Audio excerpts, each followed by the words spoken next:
This time on Roadkill, dirt cheap fun that you can do at home.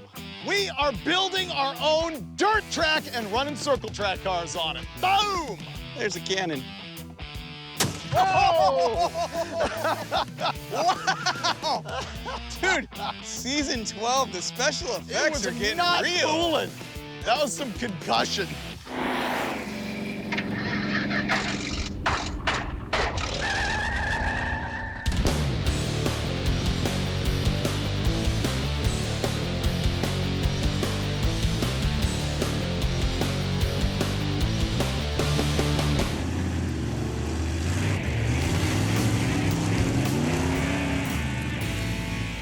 We are in Mooresville, North Carolina, Race City, USA, and that's exactly what we're gonna do is race. I bought 2 cars. Finnegan has no idea what they are. The thing is, we don't have a racetrack. I know, but we have equipment. We have machines we've never driven before. I'm so excited. We're in the parking lot of Customs by Biggin. Proprietor Eric Yost not only runs the shop, but 2 blocks away is Mooresville Dragway. Eric also runs that place, and he said, I don't care what you do. We have an asphalt 8th mile. I don't care what you do. We have a 300-foot dirt. They're next to each other, but more importantly, there's acres and acres of forest and land with elevation changes, and we can connect all of it because Eric is crazy. We're gonna bulldoze, and I've never driven heavy equipment ever, so this is gonna be funny. I'm so excited. I can't wait to see the cars. Ready? Me too. I love this part. Where are they? Let's Over go. here. Okay. Remember, I haven't seen these either. You haven't? Oh, dude. Hey, there's no motor in that one. Oh, look at the other one, too. They match. Yep. What do you call these? I don't know. It's a local circle track class. They're 33 or 34 Ford fake bodies, and the chassis on them is like a G body, like an 84 Monte Carlo or something like that. This is wider, though, than like a real one, right? Well, they're wider than a 33 Ford by a lot. Right. But that's because they're a stock G body chassis. Dude. Yep. And that one has an engine in it. This one does not, but we bought a 350 to put in it. Dude, it has Nerf bars. Uh-huh. Like, I can run into you, and you'll probably be okay. I wouldn't go that far. Isn't it cool? This is amazing. We're gonna have so much fun with this. Ooh, that one's tight. Do you even fit in it? You gonna hop in? Oh, yeah. Yeah. Wait, is this one mine? Sure. Okay. Oh, I just failed. I gave him the white car. We bought a 350 for this. That one's got a 305 in it. So you just like fell upwards. It never matters. You always find a way to win. How's it fit? Oh, dude. No, this is good, dude. I fit. Yeah? I think the seat needs a little tweaking so that I can actually steer. But other than that, I feel relatively safe in this. This one's a 32 Ford. This is like a 33 or 4. So I have the aerodynamic advantage. Yeah, is what you're theoretically. saying. This is gonna be fun, but we do have to put an engine in this before we can have fun. Yeah, can we work on it? Oh, we can fire this one up though. There's no seat in this one. Okay. They definitely have the left-hand turn alignment going on. You have a hinged access panel to get in and out. Huh. Plan. Like you want to pull yours in, investigate it, put the engine in? Kind of want to watch yours go, I gotta be honest. I'll drive it if we can find a seat. And there's a little track over there. Ooh, We test can blast facility. it around, yeah. I love this plan. Yeah, I don't know if it even runs. I basically know nothing. Okay. Install seat, make sure that it runs, drive around and find out what's wrong with it. Solid. Yeah. I love this plan. Okay, let's go get a seat. Yep. I'm a good friend. And I'm such a good friend that I found him a used Kirky aluminum seat. This is the kind of thing you use when drag racing. So note the lack of head containment or any sort of padding here that would help him in the event of an accident. Ah, just fell right into place. Oh, even the belts line up. It's perfect. Drill some holes, install some bolts. She's ready to go. Be racing here in no time. I believe she is race ready. Ah, season 12, Dave joins the NBA Summer League. I didn't have shoes. I had to go to the cheapie mart. Those are great, dude. Seat fits? Whether you're gonna box somebody out or go around in circles on a dirt track, you're ready. Did you actually bolt this in or is it zip tied? No, yeah, it's got bolts. Did you see the super extendo for the fuel fill? So what this thing is an extension to get fuel inside the cell, which is like halfway in the car. So that's pretty cool. See, look at that. I hope it's going in the cell. 5 gallons, that's enough. What we're gonna do is watch me hop in this thing for the very first time. It's a race car, you know, I don't need to nut and bolt check it or anything. Just go drive it. There's an oval track here down the street. And by oval track, he means a dirt circle, and by down the street, he means right here in Eric's backyard. Really? I haven't been over there yet. We're not going far at all. Okay. All right, new kicks. This is a big moment, everybody. Yes, This is a huge moment. Well, first you put on socks. I don't have any socks. I bought the socks at the GP Mart and then left them on the counter. Later on, 3-on-3, back at the hotel. They got a court. Look, I know how to tie shoes. One leg in. Ah, two leg in. I'm not really a dirt track guy. None of us are. I know. I know your history, and mine. Should we recap? Should we go to the clips of what happens when he and I drive in circles on dirt? We should. We should. Finnegan and I have both crashed the NASCAR on different tracks and in different ways. After a ball joint broke, I backed it into the wall in Paris. Oh, no. And I went head on into a rogue tire that just appeared from nowhere in the middle of the infield of a dirt oval. Yep. Yeah. Oh, and remember when we had the airport limo and we went to that dirt track in the middle of nowhere and a tire blew? Okay. You look safe. The shifter in this thing is junk. Okay, all right. No spark or no fuel. Yay! All right, all right. I hope he's excited, because I am. Oh, go, that's the building. Go that way. All right, we're headed to the oval track. Yeah, that looks so cool. Sketch factor is high. I love it. Let's go. This is going to be my very first experience with an actual dirt track car. I'm ashamed to say I've never done this. I did go to sprint car school one time, like 25 years ago-ish. All right, where's Finnegan? Yes. Yeehaw! This is a kid's go-kart track. It's banked a little. It's got a little bit of banking, a little elevation change, and if you're feeling froggy, there is a jump in the middle. You realize I've never driven a real dirt track car. This could be embarrassing. Not for me. Yeah, You're gonna be it will fine. be later. You're gonna be fine. Let me first just sort of feel it out. Feel out the brakes and stuff. Let's see. Strap in a little tighter. Oh, wow, that's chunky right here. Oh, dude, this thing's going. Oh, Freiberger sloops it out. Oh my God, I thought he was going off. There was a cloud of dust, and it looked like he entered that corner backwards. Look at him drift that corner like a boss.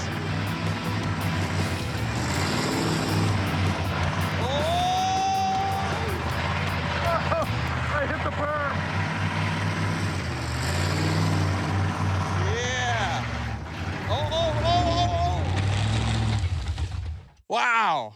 He went off the side. Oh, geez. Microphone fell under my foot. Oh my They're gonna have to pull me out of this. Wow. If you had gone off over there, that'd have been really bad. This is not as bad. This went under my foot. Well, why'd you do that? I feel like we just drag you out and you can go have more fun. Oh, okay. Well, I guess I'm going again. They're gonna just pull me backwards, and I'm ready to go. A little more. We're good. Shifter is really terrible. Cannot tell what gear I'm in. Oh, there we go. Yeah, look at him drift. Yeah, Freiberger.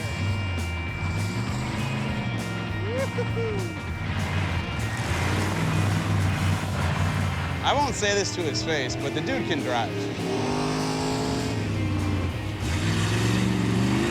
Now that I've got some practice on the circle track, we decided this is really cool and we need to put an engine in his car, but it's gonna rain tomorrow and we'd rather swap an engine in the rain than build a track in the rain. It's a big open field of just grass and weeds, and we're gonna build a 2-wide track because we hope to race wheel to wheel in these cars. I feel like we need a circle here. You know, that's the drift area. Okay. Right? We'll start here on the outside of the circle. We'll come over this way, swing back this way. We'll come out here, and here's your jump. Which is actually the berm that's already over there? Right. And then it'll kind of go like that. You're gonna drift out of that, and then you're gonna come here, and this is the start finish. You have to drift this before you can continue on our kidney bean. I'm good with it. Yeah. Now we just have to plow it, and we've never run equipment like this before, ever. Are you certified on that thing? I am so not certified, but I'm so very happy to do this. Look, I'm a farmer. You're gonna be the one setting the exact track. Yeah. Yeah, because tomorrow we're gonna come back and like bulldoze and make it too wide and dirt. Oh, wait, is that it? Oh, there we go, I got it. All right. Oh, this is so cool. All right, so I'm gonna drive to what I think the starting line should be, and then I'll engage the PTO and I'll start cutting grass. I am fully mowing the lawn right now. This is awesome! If I had one of these at home, I'd probably be more inclined to want to mow my own yard.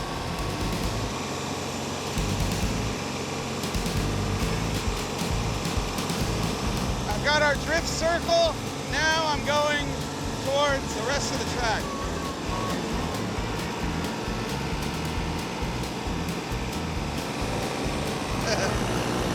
I think this is what I was meant to do my whole life. Design and build racetracks. Here we go, over the jump. We got the track sketched out, but we don't have a bulldozer right now, so we'll do that in the morning. So we're gonna see exactly what disaster is gonna befall us on putting an engine in this thing. All right, turbo 350, and we have to bolt a small block Chevy to it. We got a 350 to put in it, but it's a one-piece rear main seal, and we don't have a flex plate for that, and I didn't know the pattern on this torque converter. We've got a stack of headers over there to throw in it, so we'll decide what to do in the morning. All right. I can't wait. Dude, It's gonna be really good. It's gonna be, like the track, I mean, granted, I was going half a mile an hour around it. It's gonna be so much fun. Yeah, I looked at the drone shot of what you were doing. You were actually nailing it. It's wide enough where we could both go off the jump together. Yeah. We could high five. And now, the real reason for the episode. We are dozing.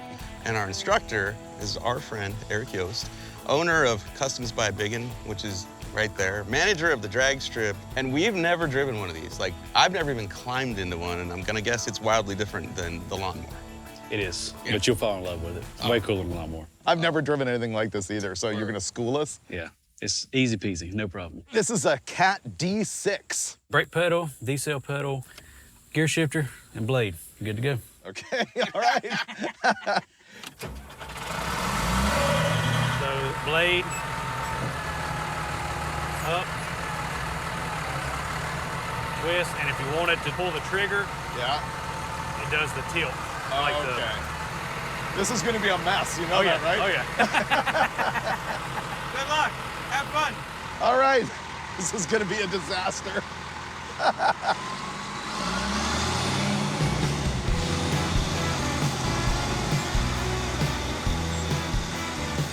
Here we go, we're off. Freiburger's about to start digging our racetrack. It's official now. We're transitioning from farmers to excavators. I think I'm getting it now. Not digging on the right. Takes some practice to figure out how to dig the right amount. What's his score? What's his grade? Not bad. I've seen worse. I see a lot of divots. Yes. I'm not seeing a smooth cut. No, no. I'm digging so bad. I'm hardly digging at all is the problem. I am doing terrible. I can't figure out how to get the blade in just the right place. I'm getting in a rut where I dig too deep, and then I lift the shovel back up, and then I dig too shallow, so I'm making whoop-de-doos. It's kind of hard. Yeah, like that was a deep dig right there. He's doing great. No, he's not. It's fun, but I'm terrible. Yeah. I'll tell you what, I'm terrible. those last 7 feet, mwah, perfect. It's so The hard. first 400 feet, though, a little bumpy. Like Eric was telling me, you start to dig and then you back out of it and you start making whoop-de-doos. Do you have fun? Yes, it's pretty great. I do not feel competent, but it is cool. What part of the track did you figure out how to do it correctly on? Because I'm just not seeing it, dude. All right, Mr. Big Talk, hop in. I'm not saying I'm gonna do any better, but a couple hours ago we had a racetrack. Now we have a supercross track. Look at the whoop-de-doos. Oh, yeah? You have any tips for how not to do that? Don't do it. Okay. It takes a lot of blade control. Oh my God. Yeah, it's tough. Okay, refresher course. Yeah. This is your throttle. Right now, the fuel pump is off. You have to start it right about there. Okay. The parking brake has to be off. You turn the key to fire the thing up. It looks fairly level. I have no idea what I'm doing.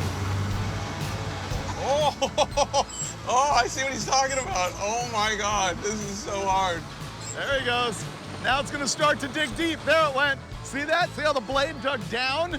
And there's Finnegan's first whoop-de-doo. Yep, I just made a whoop-de-doo. So pretty much you're constantly raising and lowering the thing. Oh boy, I just dug a giant pit all the way down to China just now. Well, I succeeded in banking the turn right here by tilting the blade. Oh, why is he walking in front of me? That's not safe. Yep, making whoop-de-doos. It's hard, man.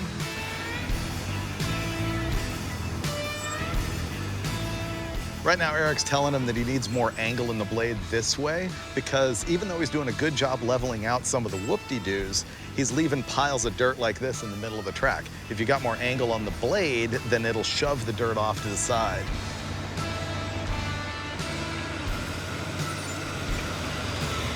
I can feel the earth shake. Thunderstorm is coming in. Finnegan and I have both made like 100 laps doing the best we can. How good is the best we can? Better than it was before. Really? Yeah. Is it better than you expected from us? It's not bad. I mean, to be a first-time dozer operator, that's not shabby. All right. That's all we can ask for. I'll take that, all right. How are we gonna fix it though? Because I'm not driving those cars on this. Probably a little bit of smoothing with this and then the grader. Okay. Yep. All right. We'll see you tomorrow as we fix the track. And remember, we still have to put an engine in his car. And the engine that we got, by the way, needs a whole bunch of stuff. Okay, straight. To the right. Building a race car today. We are, and we built a race track yesterday, and we left a lot of whoop-de-doos in it, and so we got a guy out there with a grader now smoothing it out for us. So that's going on here around the block, and it's time to put a 350 Chevy into Mike's car. A little different than what they would run in circle track engines. Got a serpentine belt drive. This one obviously did not. The motor mounts in the car are weird custom fabricated things, and we only have half of them, so we're gonna have to make those mounts. So we'll learn as we go. It'll be easy just to plop it right in. Tech tip, the small block Chevy used two different types of rear main seals. The early ones are a two-piece seal, the ones that always leak. The later ones are a one-piece seal. You can actually look carefully and see the neoprene or rubber or whatever it's made out of all the way around here. When they changed from the two-piece to the one-piece, the back of the crankshaft flange became smaller to accommodate the seal, and so the bolt pattern is also smaller. So you need a flex plate that matches with the bolt pattern. The other thing is when they made the back of that crank smaller and there's no counterweight on it, they needed to add a counterweight to the flex plate like this. All 350 small block Chevys came from the factory internally balanced, and this is confusing because it uses a neutral balance damper on the front, but it does require that weight on the flex plate. So now you know. This was in a car with a stick. What Mike just noticed is that this engine has a pilot bushing in it, meaning it was for a manual transmission. And I'm looking at that bushing and wondering if it's gonna hit the snout of the torque converter that centers in this ring. Okay, so whatever that is. 680. After some careful measuring and a lot of common sense, we realized that the snout of our torque converter is gonna hit the pilot bushing in the back of the crankshaft. Clearance is a problem. We need to get the pilot bushing out. So yeah, right now, these glazed donuts are about to go where no donuts gone before. So the key here is you want to use glaze, okay? Because there's gonna be some friction. We're almost there. Boom. Another successful food-related removal of a pilot bearing. Perfect. We're moving on. For some reason, the frame mount was loose, and so we have to install that right here. So we're gonna have to fabricate the mounts on the other side of the engine. So once we get this installed, we'll lower the engine into it and figure out what we need to do.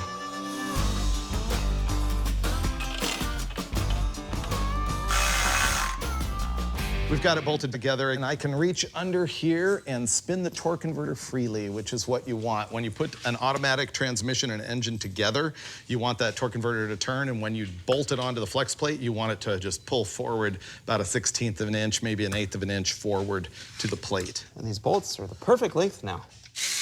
We totally roadkilled the hardware on here. We didn't have the right bolts, so we stacked nuts to make ones that would work. The freedom of working on a circle track car. There's no firewall to get in our way. We're moving really slowly here, so I thought I would make the list. Number one, we need to make motor mounts happen one way or another. Eric's out trying to solve that problem for us. Fuel pump and system. This thing needs a battery.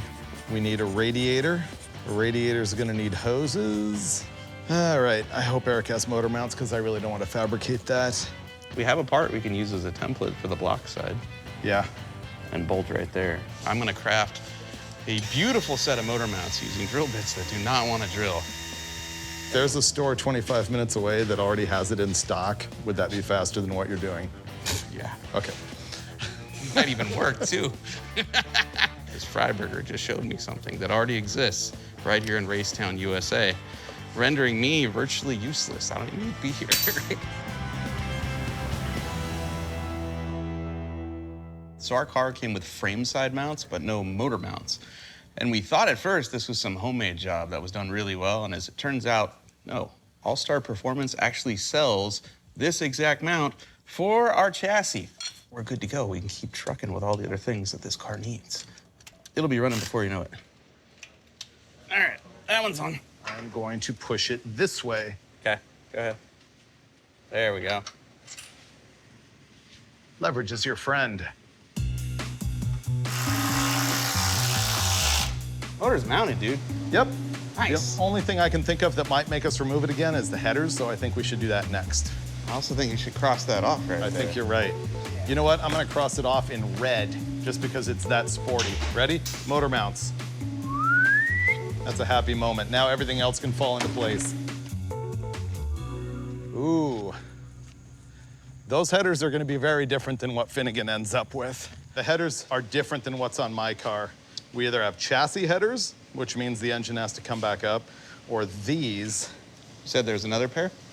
There is, but they're just regular chassis headers. Yeah, these aren't happening. I don't know. I think they might. Ed, I got mine in. Really? Yep. It's in, it's not on. Yeah. I don't think these are for this car. No. What about if yours goes on my side? I mean, except for the fact that we have tires, this would work. Where's the other ones? Outside. Ooh.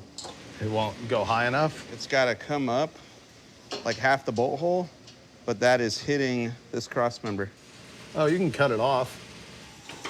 So the passenger side header wants to go on, but the chassis doesn't want it to let it to be there. So we're gonna have to cut that resonator / muffler off of it so it'll stop hitting the chassis so that I can bolt this to the cylinder head. Man. There we go. Carburetor going on. This appears to be an Edelbrock, probably 600.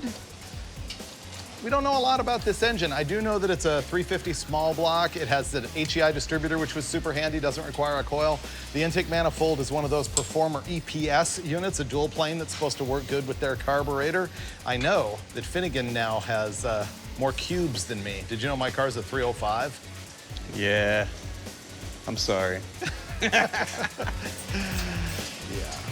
Headers, carb. Spark plugs are in.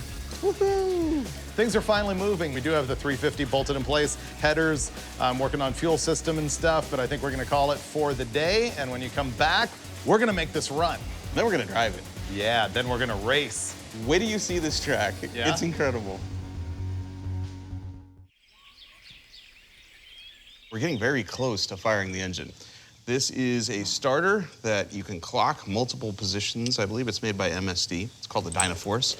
And this might actually fit with our headers. And radiator. We're gonna throw the radiator in, hook it up, and then put the car up in the air on the lift because there's a bunch more that needs to happen under there, like figuring out what the battery situation is. All right, so what I'm thinking is if I hold this way and then you bendy it that way, then all we gotta do is bend the very end the opposite direction. Yeah, right there. That is some dirt track engineering right there. And it's adjustable. You wanna lean that thing forward a little bit?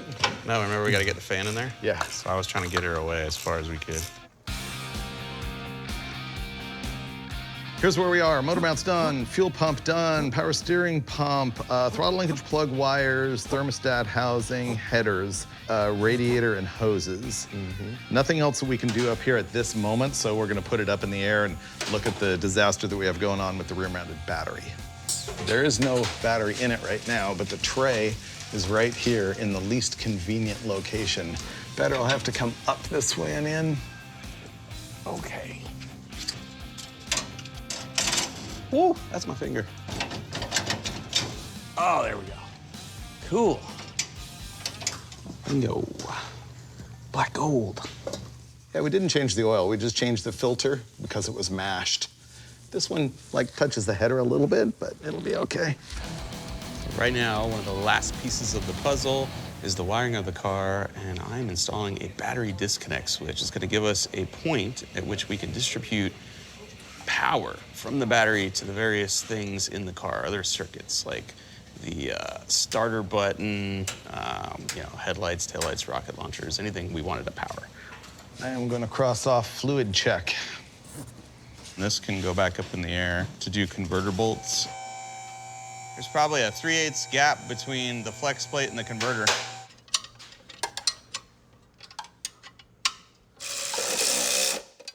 Can you please watch the starter and see if the noise I'm hearing is the gear being hung up on the flywheel?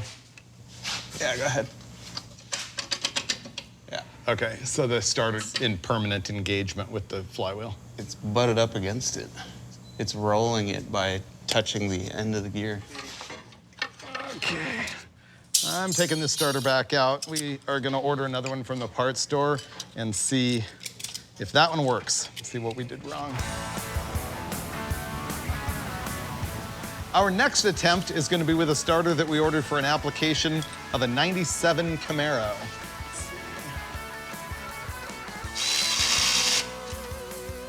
Okay, installed. I think we're gonna try and start this turd. Ready to turn it on? Yes. Fan works. All right, we got Means the battery's doing something. We got electricity. I don't see any smoke yet. Nope. Nice, the starter works. Any gas yet? Do we know that there's any gas in the car? Oh, yeah, there might not be any gas in this. Probably no. It does not seem to me to have spark, so we are gonna check for power to the HEI. There you go. We have power to the HEI. It should have spark. Maybe it was just cold. Oh, it's not squirting. This is convenient. Yeah. That was my fault. All right, we'll just prime that baby.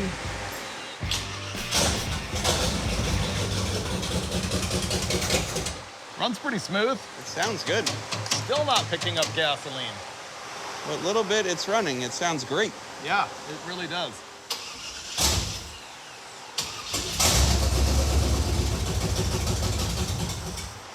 Tease. I don't get it. We got a crack in a fuel line or something? There's one in line there. That's probably what was dripping on me earlier. What we think just happened is that the mechanical fuel pump is not picking up gasoline from the tank because there's a leak right here at the fuel filter, which is really subtle. But if you touch the filter, it's wet. And if there's a crack in the line, then the mechanical fuel pump can't suck gas, it only sucks air. That's really loose. It's not even tight. I hope that's the repair. Let's see.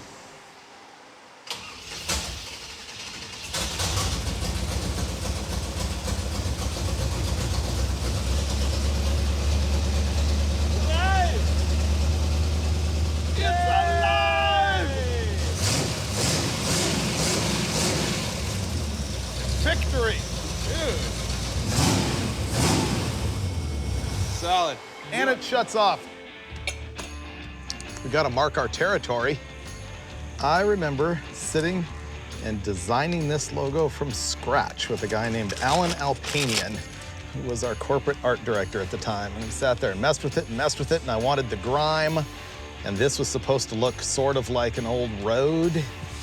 And there we go, 12 years later, sticking it on our race car. Ready to race.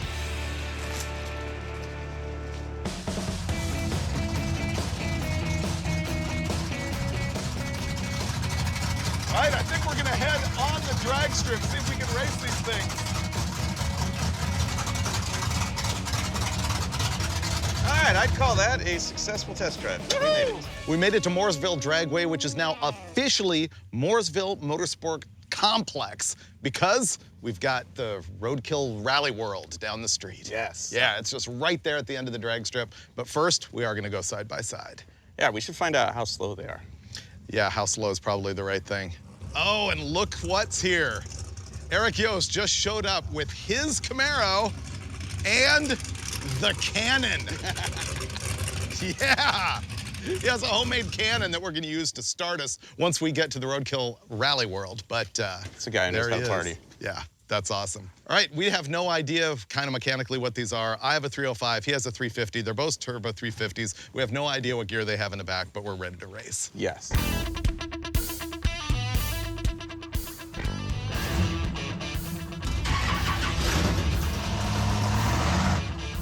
Okay, little practice there, and here we go. There's Freiberger. All right, we're both pre-staged. Clear stage.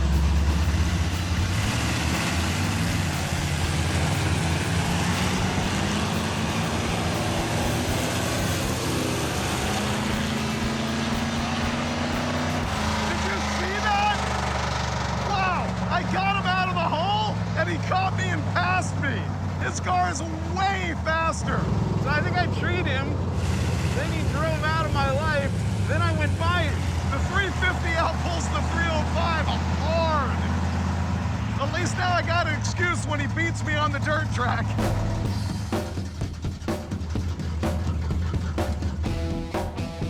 We should have a race to see who can get out first, because it's tough. That was fun. I like this car. Yeah, it was quicker than mine. 8:55 to you, 8:97 to me. So if that's a quarter mile, it's 13:42. All right. So not too bad. Mine's 14:08. Your car's much quicker, which is great for me because I can use it as an excuse when you outrun me at the dirt track. Let's go over there. Okay. This track is a beautiful thing. We were able to rough it in, by which I do mean rough. Yeah, we made a minefield. And then those guys came in and they actually graded it out, took the whoop-de-doos out of it, and man, it's looking smooth and good. I've already driven my car, so I say we begin time trials with you. Okay, so 3 laps, iPhone timing. Quickest person determines pole position. Pole position is basically which side of the track do you want when we take off. All right, I'm gonna break out the timer. All right, I'm getting in my car. This is gonna be rad. So cool. All right, let's get within a safe viewing distance.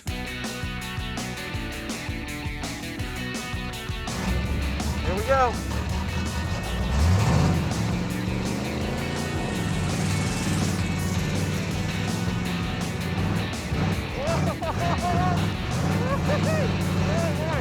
I will tell you that our crew tested this in a Jeep Wagoneer rental vehicle and ran 44 seconds.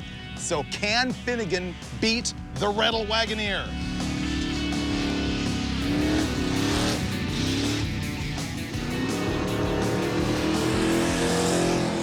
Seconds, Finnegan has beat the Wagoneer. But now he's gonna be faster because he'll be coming in hotter and he's learned the track.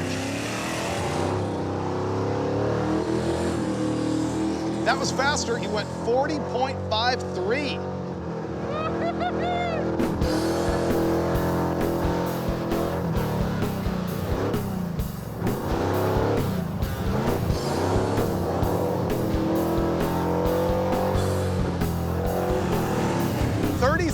.41. You just keep going faster and faster. Woo! I think my car is a little warm.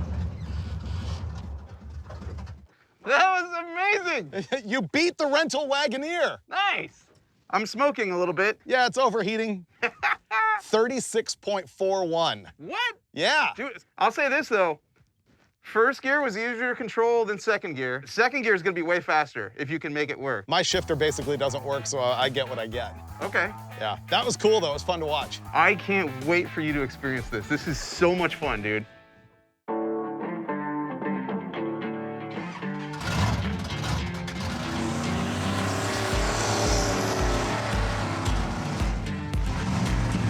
we go.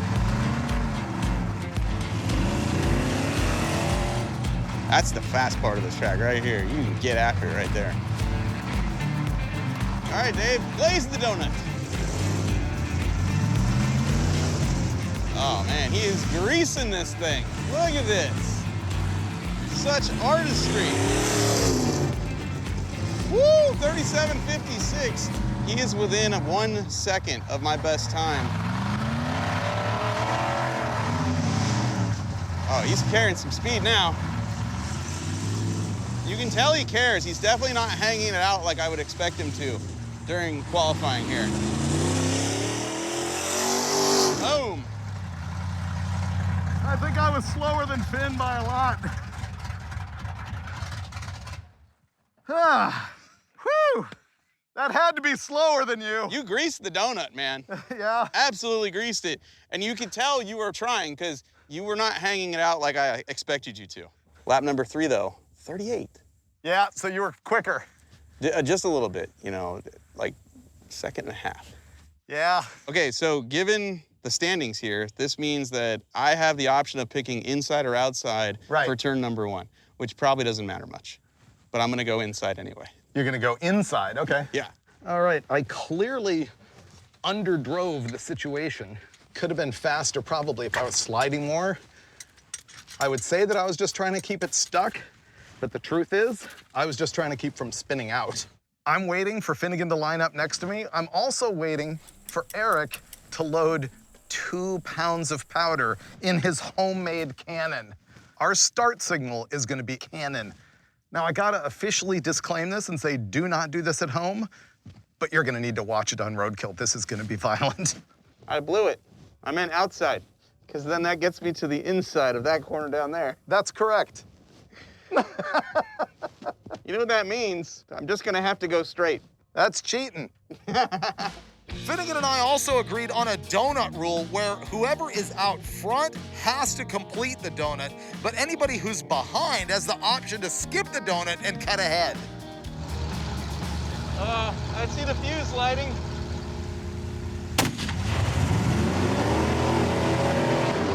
We're already bumping. We're already bumping. Oh my goodness.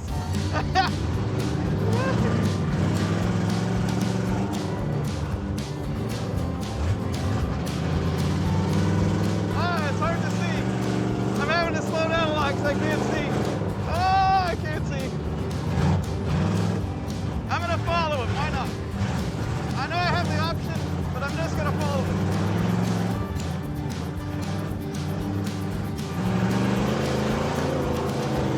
Oh, I'm getting roasted and I can't see nothing. Oh, I'm passing him.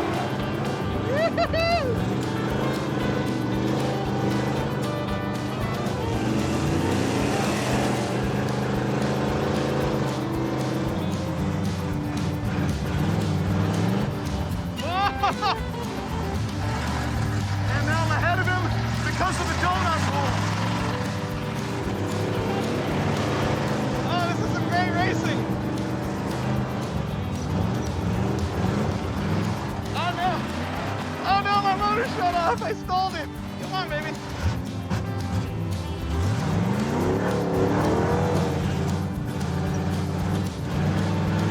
I gotta catch up. Oh no.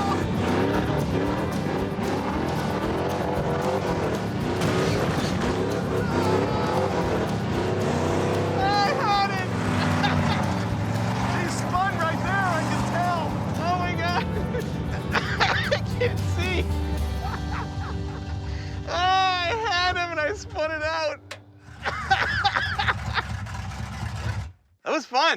You want to do it again? After I breathed for a minute, I spun and you got around me, right? Yep. And then I got around you on the donut rule. Down here, you went wide. I ducked in and passed you. Yeah. But then I spun out right at the end. I saw the cones everywhere. Finnegan's gonna win by me being old because I'm out of breath.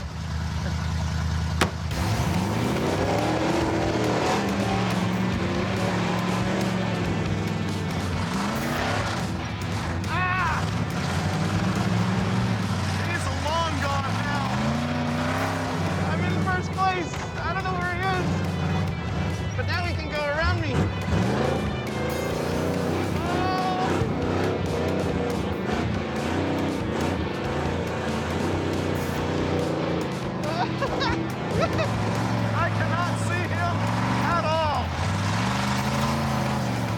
I cannot see the track at all.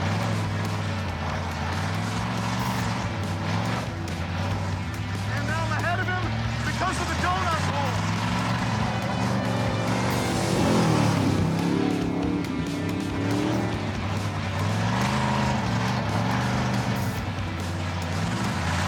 And now he's ahead of me.